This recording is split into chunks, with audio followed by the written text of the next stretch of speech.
இந்த நாள்ல வேதம் சொல்கிறது, ஒரு தாய் ஒரு குழந்தையை தேற்றுவது போல நான் உங்களை தேற்றுவேன் என்று சொல்லி பரிசுத்த வேதாகமம் இப்படியே சொல்லுது. சரி, இந்த செய்திக்கு நான் கடந்து போவதற்கு முன்பாக பொதுவா ஒரு விஷயத்தை சொல்லிட்டு நான் செய்திக்குள்ள கடந்து போகிறேன். எப்பவுமே ஒருவர் மரித்து விட்டால் நிறைய குடும்பங்கள் என்ன பண்ணுவாங்கன்னா, ஏற்கனவே பல தெய்வ நம்பிக்கை அவங்களுக்கு இருக்கும்.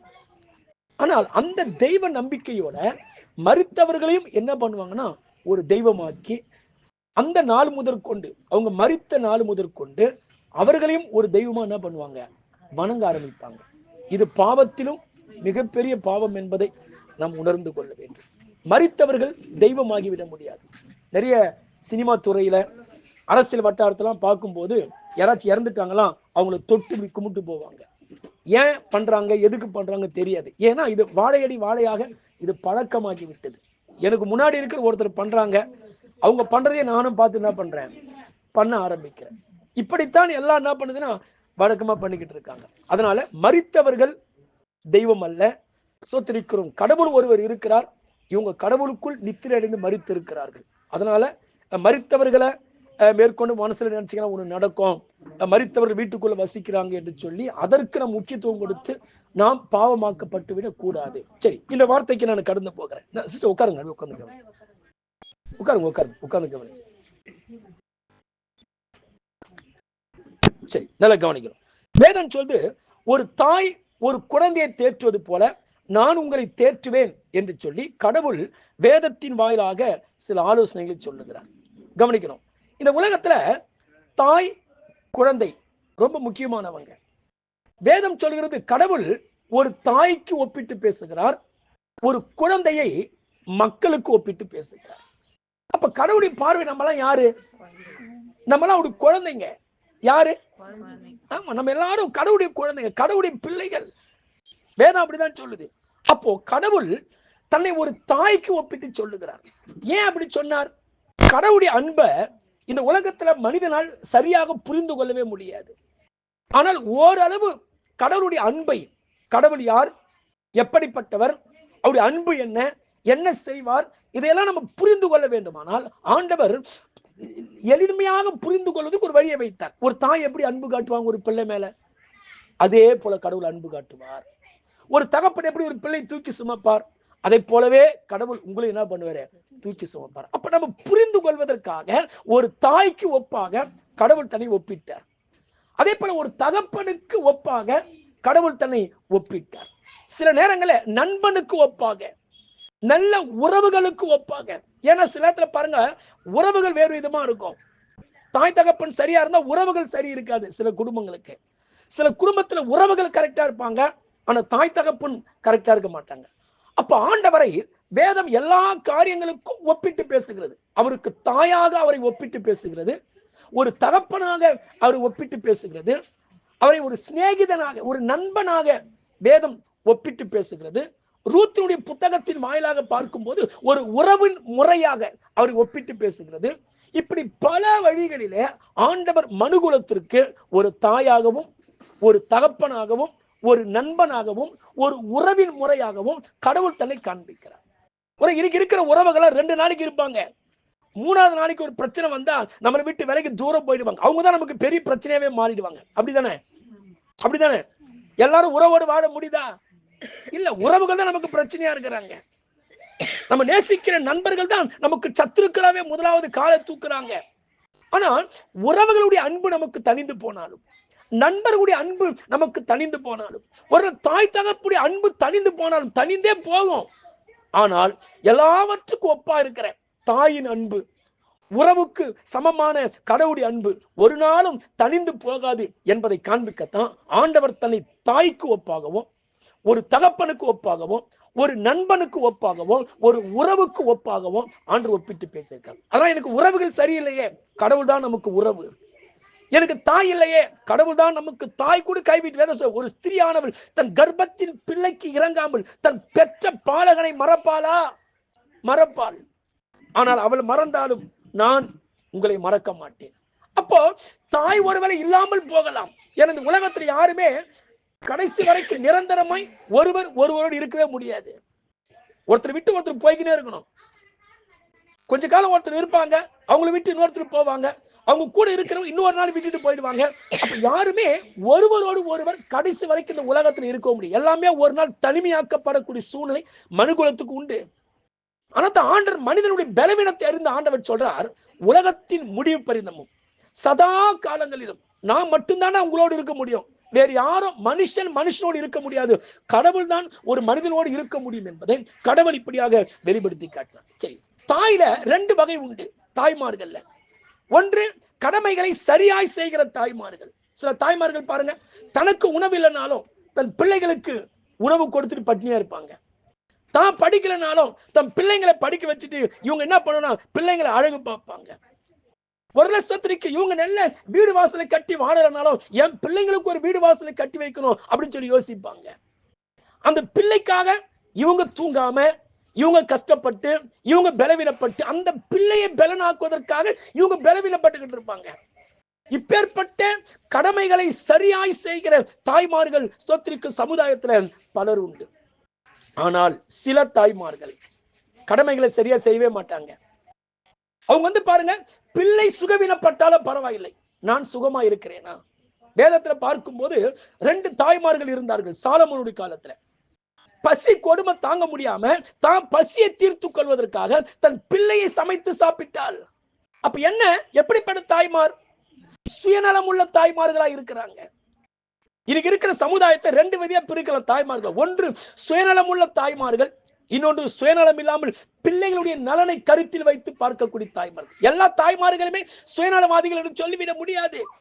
அதே நேரத்தில் எல்லா தாய்மார்களையுமே தன்னலம், அதாவது மற்ற நலத்தை விரும்பக்கூடியவர்கள் என்று சொல்லிவிட முடியாது. வேதத்துல பாத்தீங்கன்னா ஏரோது என்கிற ஒரு நபர் இருந்தார். அந்த ஏரோதுடைய ஸ்தலத்துல ஏரோதியாள் என்கிற ஒரு பெண் இருந்தார். இவளுடைய சுகத்துக்காக அந்த பிள்ளையை இவன் என்ன பண்ணான்னு சொன்னா, அவளை ஏரோதுடைய கரத்துல ஒப்பு கொடுத்து அவளை வைத்து இவள் வசதி தேடிக்கொண்டார். இன்னைக்கு இருக்க தாய்மார்கள் எப்படி இருக்கிறாங்க ஒரு சிலர் அப்படின்னு சொன்னா, தான் நல்லா இருக்கணும், அதற்காக பிள்ளையை கூட பலிகடவை மாத்திடணும், தான் சந்தோஷமா இருக்கணும், அதனால பிள்ளையுடைய சந்தோஷத்தை அழிச்சிடுறாங்க. நிறைய தாய்மார்கள் தான் நல்லா இருக்கணும், தான் வசதியா இருக்கிறதுக்காக எத்தனையோ தாய்மார்கள் தன் பிள்ளையை கொண்டு போய் பாவ காட்சிகளில் விட்டுட்டு, விபச்சாரங்களிலே விட்டுவிட்டு, சினிமா துறைகளிலே விட்டுவிட்டு, ஏன் வயது முதிர்ந்தவர்களுக்கு திருமணம் பண்ணி வச்சு அதுல தன் வாழ்க்கை கைத்து கொள்ளக்கூடிய எத்தனை பேர் இருக்கிறாங்க. அப்போ இன்னைக்கு சுயநலமான தாய்மார்கள் பலர் உண்டு. ஆனால் சுயநலம் இல்லாமல் ஸ்தோத்திரிக்கிற மற்றவங்களுக்காகவே வாழக்கூடியவர்களும் பல பேர் ஸ்தோத்திரிக்கிறோம் உண்டு. நல்லா கவனிக்கணும். ஆனா வேதம் சொல்கிறது, ஒரு தாய் தேற்றுவது போல. தாயுடைய பங்கு என்ன?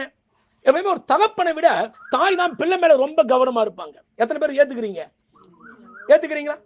தகப்பன் என்ன பண்ண, வேலைக்கு போவாரு, வருவாரு, சமைச்சா சாப்பிடுவாரு, பீஸ் கட்டுமா எங்காச்சும் வாங்கினது கொடுப்பாரு, அவ்வளவுதான் முடிஞ்சு போச்சு. ஆனால் ஒரு தாய் அப்படி அல்ல. பிள்ளையுடைய எல்லா காரியத்திலுமே கவனமா இருப்பாள். அவள் சொல்லுவா, எங்க பிள்ளைங்களுக்கு இது இல்லைங்க, பிள்ளைக்கு நோட்டு இல்லை, பிள்ளைக்கு பேனா இல்லையா, பிள்ளை வாலிப பருவத்தை அடைகிற மாதிரி இருக்குதுங்க, என்னங்க பண்ணலாம், ஏது பண்ணலாம்னு சொல்லி எல்லா காரியத்து மேலும் ஒரு தாய் தான் கவனமா இருப்பாள். தகப்பனுக்கு தெரியாது, தாய் சொன்னாதான் தகப்பனுக்கு தெரியும். எங்க வாலிப பருவத்துக்குள்ள பிள்ளை வந்துகிட்டு இருக்கா, வாலிபம் அடைந்து விட்டால் என்ற செய்தியை ஒரு தாய் முதலாவது சொல்லும் போதுதான் ஒரு தகப்பன் அப்புறமா கடவாங்கவே போக முன்னாடி போய் நிக்க ஆரம்பிக்கிறார். அது வரைக்கும் தெரியாது. அப்போ ஒரு தாயானவள் தன் பிள்ளைகள் மேல இருக்கிற கவனத்தை காட்டிலும் வேறு யாரும் இந்த உலகத்துல மொத்த மீது கவனம் செலுத்தவே முடியாது. அப்படித்தானே? அவங்க தன்னை கவனிக்கணும்னா கூட தன் பிள்ளைய கவனிக்கணும். என் உடலை நான் கவனிச்சுக்கலாம் கூட என் பிள்ளையுடைய சரீரத்தை கவனிக்கணும். அதுல கவனமா இருக்கக்கூடியவள் தாய். வேதத்துல 2 காரியத்தை சொல்லி நான் கடந்து போகிறேன். வேதத்துல ஒரு தாய் எப்படி கவனம் உள்ளவளா இருக்கிறார் என்பதை குறித்து 2 காரியத்தை சொல்லி முடிக்கிறேன். கவனிக்கணும். நோவா என்கிற ஒரு மனுஷனுடைய காலத்துல நோவா 100 ஆண்டுகள் ஊழியம் செய்வதற்காக வெளியே கடந்து போய் விடுவார். அங்கங்க போயிட்டு மக்கள் மத்தியில ஊழியம் செஞ்சுட்டு வருவார். ஆனால் அப்படி ஊழியம் செய்ய அவள் கடந்து போய்விட்டாலும் தகப்பனார் அந்த பிள்ளைகளோடு கூடி இருந்து மற்ற எல்லா பிள்ளைகளையும் அந்த குடும்பத்துல பராமரித்து பாதுகாக்கிற ஒரு பொறுப்பை யார் எடுத்துக்கொண்டதுன்னா தாய் தான் எடுத்துக்கொண்டார். அப்போ எல்லா குடும்பங்களிலுமே ஒரு பிள்ளையுடைய வளர்ச்சிக்கு அதிக முக்கியத்துவமாய் பங்காற்றக்கூடியவள் யாருன்னா ஒரு தாய் தான். ஆனாதான் ஒரு தகப்பனுக்கு இருக்கிற திறமையை விட ஒரு பெண்ணுக்கு ஆண்டவர் 2 மடங்கு திறமையை ஆண்டவர் கொடுத்திருக்கிறார். ஆனால் பெண்கள் உங்களை மட்டமா நினைக்கவே கூடாது. எந்த ஆண்களும் உங்க குடும்பத்தில் இருக்கிற பெண்களை மட்டமா நினைக்காதீங்க. அவங்க இல்லைன்னா உங்க வாழ்க்கையில வெளிச்சம் இருக்காது, அவங்க இல்லைன்னா உங்க வாழ்க்கையில சந்தோஷம் இருக்காது. உங்களுக்கு இருக்கிற திறமை விட பெண்களுக்கு 2 மடங்கு திறமை அதிகமா இருக்குது. நீங்க வெளியே போய் சம்பாதிக்க ஒரு குழந்தை ஒரு 2 நாளைக்கு வச்சு உங்களால பார்க்க முடியுமா? இருக்கிறவங்க சொல்லுங்க பார்க்கலாம். 2 நாள் ஒரு குழந்தை வச்சு உங்களால பார்க்க முடியுமா? 2 மணி நேரம் வச்சுக்க மாட்டாங்க. 1 மணி நேரம் வச்சு பார்க்க உங்களால முடியாது. வச்சு பாருங்க பார்க்கலாம். அவ்வளவுதான் முடியாது. தூக்கி போட்டு போயிடு வராச்சு. ஆனா இடுப்புல ஒரு குழந்தை, கையில ஒரு குழந்தை, மடியில ஒரு குழந்தை, இத்தனை குழந்தை வச்சுக்கினேன், புருஷனுக்கு சாப்பாடும் செஞ்சு போட்டுக்கினேன், வரவங்களையும் கவனிச்சுக்கினேன், ஒரு பிள்ளைய ஸ்கூலுக்கு அனுப்பிச்சுக்கினேன். அப்போ ஒரு புருஷனுக்கு இல்லாத ஒரு திறமை ஒரு பெண்ணுக்கு 3 மடங்கு 4 மடங்கு திறமையை கடவுள் உங்களுக்குள்ளே கொடுத்து இருக்கிறார். ஆனால் இங்க இருக்கிற எந்த ஆண்களும் உங்கள் மனைவிகளை திறமை இல்லாதவங்க, முட்டாளு, ஒண்ணுக்கும் கை காவாதவ, வேலை வெட்டி இல்லாதவ, தண்டம் அப்படி நீங்க சொன்னீங்கன்னா நாமத்தான் தண்டமே தவிர அவர்கள் நம்மை விட திறமை வாழ்ந்தவர் என்பதை வேதத்தின் வாயிலாக நான் சொல்லிக் கொள்ளுகிறேன். அப்போ ஒரு தாய் கணவன் வெளியே போயிட்டாலும் அந்த பிள்ளைகளை பாவம் நிறைந்த அந்த உலகத்துல வெளியே எங்க அனுப்பணும், யாரோடு சேர்க்கணும், யாரோடு சேர்க்க கூடாது, எப்ப சாப்பாடு கொடுக்கணும், எப்ப ஜெபிக்கணும் என்பதை நோவாவுடைய மனைவி கற்றுக் கொடுத்து அந்த பிள்ளை மேலேயே கவனமா இருந்து சீர்கெட்டு போன அந்த சமுதாயத்தை எல்லா வாலிபர்களும் சீர்கெட்டு போய் விட்டார்கள். ஆனா அப்பேற்பட்ட சீர்கெட்ட சமுதாயத்துல என் பிள்ளைங்க கெட்டு போக கூடாது, அப்பா இல்லைனாலும் அந்த கட்டத்துல நான் இருந்து 2 மடங்கான கவனம் செலுத்துறேன்னு சொல்லி அந்த பிள்ளைகளை கவனத்தோடு வளர்த்தாள். அப்ப பிள்ளைங்களுடைய வளர்ப்புல தாயுடைய பங்களிப்பு அதிகம்.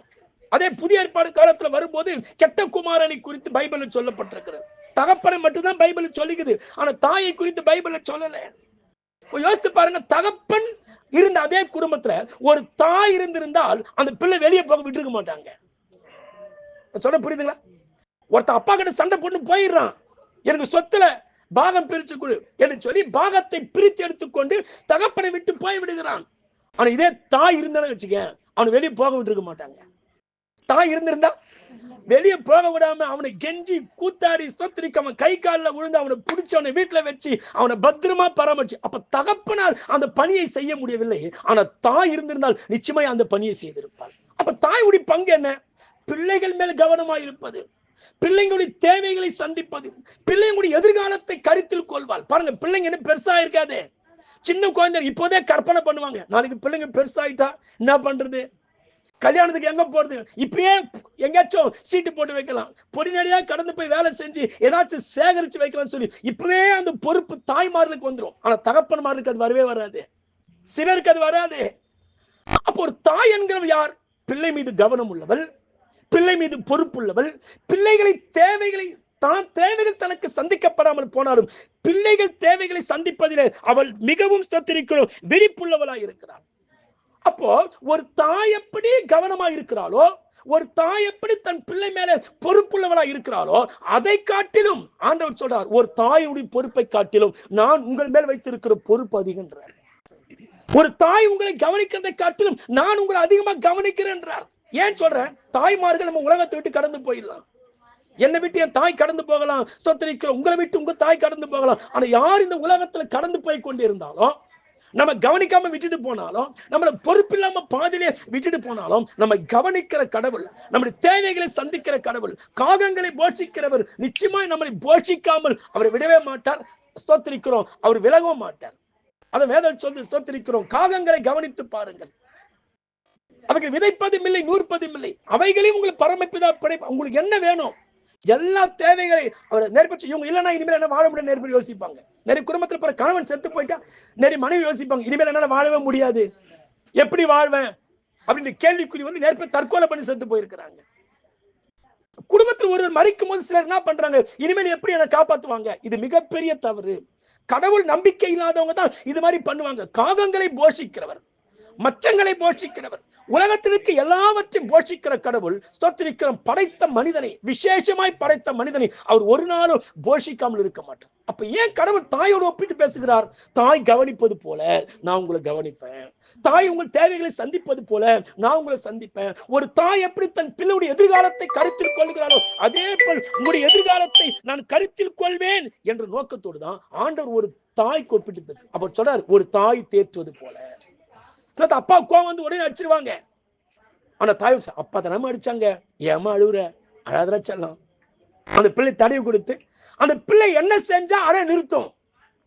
என்ன செஞ்சா ஸ்தோத்திரிக்கிறோம், அந்த பிள்ளை சாப்பிடும். அந்த டெக்னிக்கல் தெரிஞ்சவங்க யார் தெரியுமா? தகப்பன் மாதிரி கிடையாது, தாய்மார் தான். எத்தனை பேர் ஏத்துக்கிறீங்க? ஏத்துக்கிறீங்களா? அப்பாக்கு அடிச்சாதான் பிள்ளை சீர்படும், அவருக்கு அடிக்க மட்டும்தான் தெரியும். ஆனா தாய் அப்படி இல்ல, அடி வாங்கின அந்த பிள்ளைய அபியாசத்தை நைஸ் பண்ணி அந்த பிள்ளைக்கு என்னெல்லாம் பண்ணுமோ அந்த பிள்ளைக்கு பேசி கொண்டு அந்த பிள்ளையுடைய கோபத்தையே தூக்கி போட்டு அந்த பிள்ளை சாப்பிட்டு மேற்கொண்டு தன் பணிகளை செய்யக்கூடிய அளவுக்கு அந்த தாய் தன் பிள்ளையை தேற்றக்கூடியவளாக இருக்கிறாள். வேதம் சொல்லுது, ஒரு தாய் தேற்றுவது போல. எப்படி பாதிக்கப்பட்ட ஒரு பிள்ளை, ஒரு தாய் எப்ப தேற்றுவான்? நல்ல சந்தோஷமா வளர ஒரு குழந்தை போய் தூக்கி மடி வச்சு தேற்றுவான்? அப்படி தேற்ற மாட்டேன். எப்ப தேற்றுவாங்க?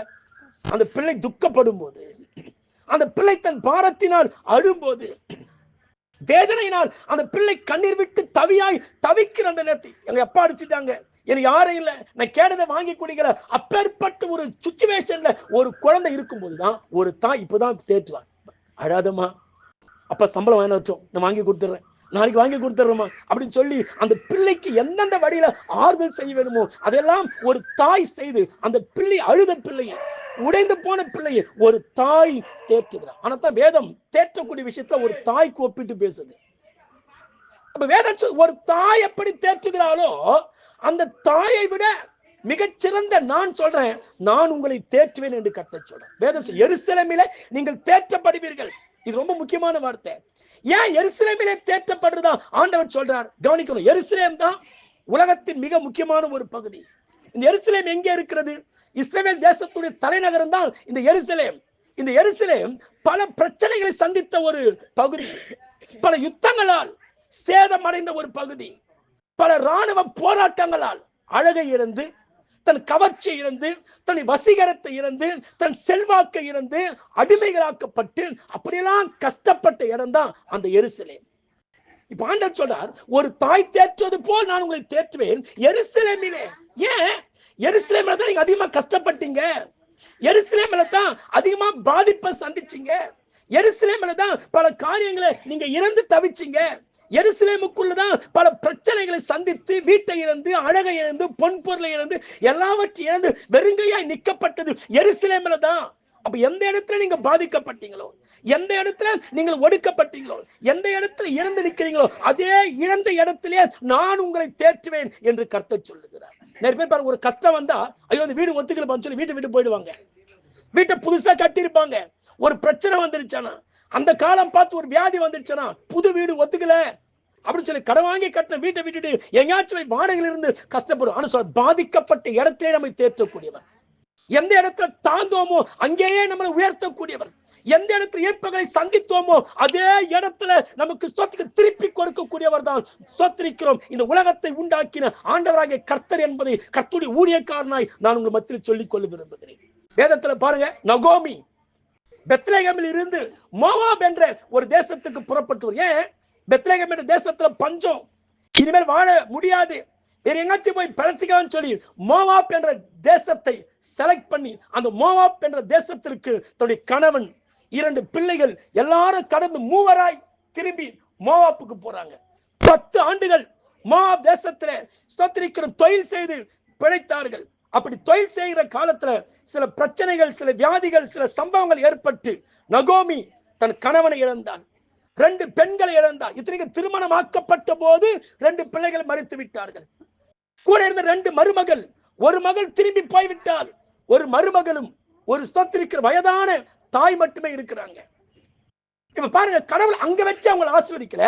எந்த தேசம் வாழ்வதற்கு தகுதி இல்லை என்று யோசித்தார்களோ, எந்த பெத்லகேம் குடியிருக்க தகுதி இல்லை, பெத்லகேம் இருந்தா செத்து போயிடுவோம், பெத்லகேம் இருந்தா குடிக்க தண்ணி கிடைக்காது, சாப்பாடு கிடைக்காது, நம்மளால பிழைப்பு நடத்த முடியாதுன்னு சொல்லி எந்த பெத்லகேமை விட்டு புறப்பட்டு வந்தாங்களோ அதே பெத்லகேம்ல கொண்டு போய் வச்சு அந்த பெத்லகேம்லயே உயர்த்தி ஆஸ்வதித்தவர் தான் ஆண்டவராகிய கர்த்தர். எருசலேமிலே ஏன் எருசலேமில தான் பாதிப்பை சந்திச்சீங்க, எருசலேமில தான் நீங்க வேதனைகளை சந்திச்சீங்க, எருசலேமில தான் அழகை இழந்து ஸ்தோத்திரிக்க நீங்க நின்ற இடம். எந்த இடத்துல ஏற்புகளை சந்தித்து நின்றீர்களோ, எந்த இடத்துல வெறுமையாக்கப்பட்டீங்களோ, எந்த இடத்துல புறம்பாக்கப்பட்டீங்களோ, எதையெல்லாம் இழந்தீங்களோ அதே இடத்துல வச்சு நான் உங்களை ஸ்தோத்திரிக்கும் சீரழிந்த நாட்களுக்கு தக்கதாக, நீங்கள் சிறுமைப்பட்ட நாட்களுக்கு தக்கதாக நான் உங்களை தேற்றுவேன் என்று சொல்லி கர்த்தர். எந்த அளவுக்கு இழப்பை சந்திக்கிறோமோ அந்த அளவுக்கு கடவுள் இரக்கம் நம்ம அதிகமா இருக்கும். எந்த அளவுக்கு நம்ம மீது அன்பு பாராட்டினவரை நம்ம இழந்து போறோமோ அந்த அளவுக்கு கர்த்தருடைய அன்புக்கு மேல அதிகமா இருக்கும். இது உண்மைங்க. அனுபவ ரீதியா சொல்றேன், பைபிள் ரீதியா சொல்றேன். எந்த அளவுக்குலாம் நீங்க இழப்புகளை, எந்த அளவுக்குலாம் உறவுகளை, எந்த அளவுக்குலாம் பல காரியங்களை இழந்து நீங்கள் கஷ்டப்படுறீங்களோ அந்த அளவுக்கு கர்த்தருடைய இரக்கமும் கர்த்தருடைய அன்பும் உங்க மேல அதிகரிக்கும். ஒரு பிள்ளை மேல எப்ப நம்ம தாய்க்கு அன்பு அதிகரிக்கும், அந்த பிள்ளை கோபத்துல அடிச்சுட்டு போ சனினே என் கண்ணில் முடிக்காத அப்படின்னு சொல்லி தள்ளிவிட்டு வந்துருவோம். ஆனா தூரத்துல போய் அந்த அம்மா சமைச்சுக்கிட்டு இருப்பாங்க, பிள்ளை ஓன்னு அழுதுகிட்டு இருக்கும். அம்மாவுக்கு சமைச்ச மாதிரி இருக்காது, சாப்பிட்ட மாதிரி இருக்காது. எல்லாம் தூக்கி போட்டு வந்து என் செல்லம் உன்னை அடிச்சுட்டு இனிமேல் அடிக்க மாட்டோமான்னு சொல்லி அந்த பிள்ளையை கட்டி பிடித்துக் கொண்டு அந்த முத்தம் கொடுக்கும்போது பாருங்க, ஏற்கனவே இருந்த அன்பை காட்டிலும் இப்போது எமோஷனலா அந்த அம்மா செலுத்துற அன்பு மிகுதியா இருக்கிறது. இப்படித்தான் கடவுளும். உலகம் உங்களை வெறுக்கும் போது, எல்லாரும் உங்களை கைவிடும் போது, எல்லாரும் உங்களை எள்ளி நகையாடும் போது, அப்போதுதான் உங்களை உண்டாக்கின தேவாதி தேவனுடைய அன்பு இரக்கம் நம்ம மேல் அதிகரிக்கிறது என்பதை நாம் உணர்ந்து கொள்ள வேண்டும். உறங்க கூடியிருக்கிறவங்களுக்கு சொல்றேன், என் மீது அன்பு காட்ட யாரும் இல்லை. எல்லாரும் என்னை வெறுத்துட்டாங்க, எல்லாரும் என்னை கைவிட்டாங்க, நான் தனிமையா இருக்கிறேன், எனக்கு யார் என்று யோசிக்கலாம். எனக்கு பிடிச்ச ஒரே பாட்டு பாடணும்னு சொல்லி ஞாபகம் வருது. அது பாடு இங்க நிக்குது. ஒரே ஒரு சரணம் நான் பாடி முடிச்சிடுறேன், நல்லா கவனிங்க. எனக்கு ரொம்ப பிடிச்ச பாட்டு. எத்தனை பேர் பாடி அழுது உண்டு? பாடும்போதே அழ வரும். இங்க இருக்கிற உங்களுக்கும் கண்டிப்பா அந்த பாடல் பிடித்த பாடல். ஐயா என் பாட்டுக்கு ஏற்ற மாதிரி அடிப்பாரு, அவர் அடிக்கிறதுக்கு ஏற்ற மாதிரி ஒரு சரணம் நானும் பாடலாமா? தாயின் கருவினிலே உருவாகும் முன்னே பெயர் சொல்லி அழைத்தவர் மறப்பாரோ உன்னை. தனிமை சிறையிலே யோசேப்போடு இருந்தவர் எகிப்தின் அதிபதியாய் உன்னதத்திலே அமர வைத்தார். எகிப்தின் அதிபதியாய் தனிமை அல்ல, இனி தனிமை அல்ல,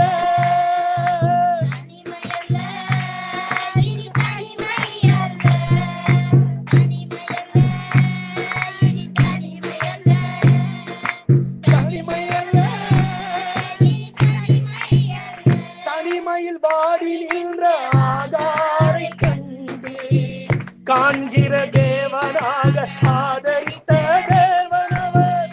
தனிமையில் வாடி நின்ற காண்கின்ற தேவனாக ஆதரித்த தேவனவர். தனிமையில் யோசேப்போடு இருந்தவர், தனிமையில் சிறையிலே யோசேப்போடு இருந்தவர் எகிப்தின் அதிபதியாய் உன்னதத்திலே அமர வைத்தார். தனிமை அல்ல, கடவுள் உலகத்தில் இருக்கிற வரை யாரும் தனிமை அல்ல, தனிமை அல்ல.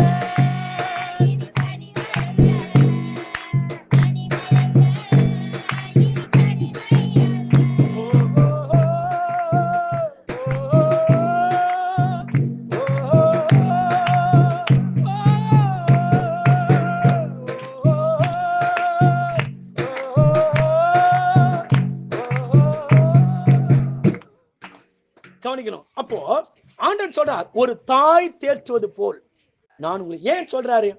ஏனென்றால் ஒரு தாயால் தான் தேற்ற முடியும். உலகத்திற்கு எல்லா அன்பை காட்டிலும் தாயின் அன்பு தான் மிகச் சிறந்தது. ஆனா தான் கர்த்தர் ஒரு தாயின் அன்பு எப்படி மிக சிறந்ததோ அதே வண்ணமாகத்தான் என்னுடைய அன்பும் மக்கள் மேல் மிகச் சிறந்தது என்பதை உணர்த்தி காட்டத்தான் ஆண்டவர் ஒரு தாயோடு தனி ஒப்பிட்டு பேசு. அதனால இப்ப இங்க இருக்கிற சகோதரி யோசிக்கலாம், எனக்கு அம்மா இல்லை, இனிமேல் வந்தா எனக்கு யாரு ஆதரவு, யார் எனக்கு உதவி செய்வாங்க என்று யோசிக்கலாம். அவங்க உயிரோடு இருக்கிற வரைக்கும் இவர்களுக்கு நன்மையாக இருந்தார்கள், இப்போது அவர்கள் மரித்தார்கள், அவர்களுக்கு அது நன்மை. ஒரு மனிதன் செத்த பின்புதான் ஆத்மாவுக்கு நன்மை. உயிரோடு இருக்க பாருங்க, நிறைய போராட்டம், பொண்ணு இப்படி இருக்குது, புள்ளை பிடிக்குது, வீடு பிடிக்குது, தாய் பிடிக்குது, உடம்பு சரியில்லை, நிறைய பிரச்சனைகள். ஆனா அவன் எப்பதான் அவன் ஆத்மாவுக்கு இளைப்பாறுதல் கிடைக்கும்?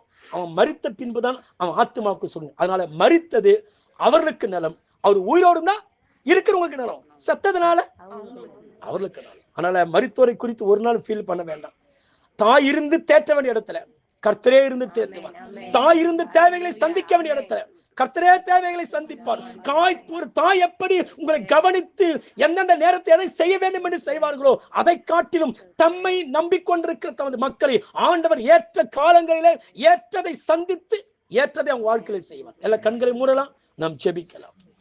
வேதம் சொல்லி ஒரு தாய் தேற்றுவது போல் நான் உங்களை தேற்றுவேன். நீங்கள் எருசலேமில் தேற்றப்படும். ஏன் அங்க வச்சு தேற்றணும்? ஏன்னா அங்கதாங்க பாதிப்பு அதிகம். நீங்க அங்கதான் அழுதீங்க. அங்க அழுத காலங்களை நான் பார்த்தேன்.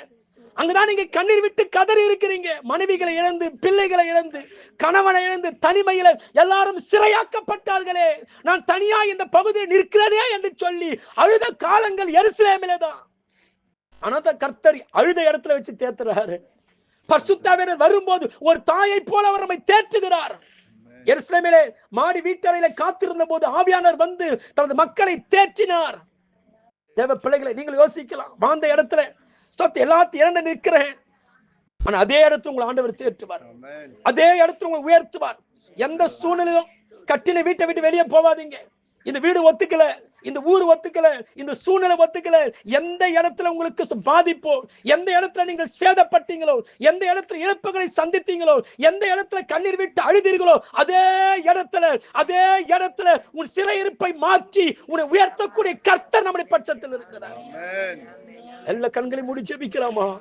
ஆண்டவரே, நீரே எங்கள் தேறுதல். ஆண்டவரே, மனுஷன் நம்மை தேற்ற முடியாது. ஸ்தோத்திரிக்க மனிதன் நம்மை முழுமையா நம்மை அரவணைக்க முடியாது. சில காலம் மனிதனுக்கு ஏற்றவனமை நடந்து கொண்டால் மனிதன் நம்ம கூட இருப்பான்.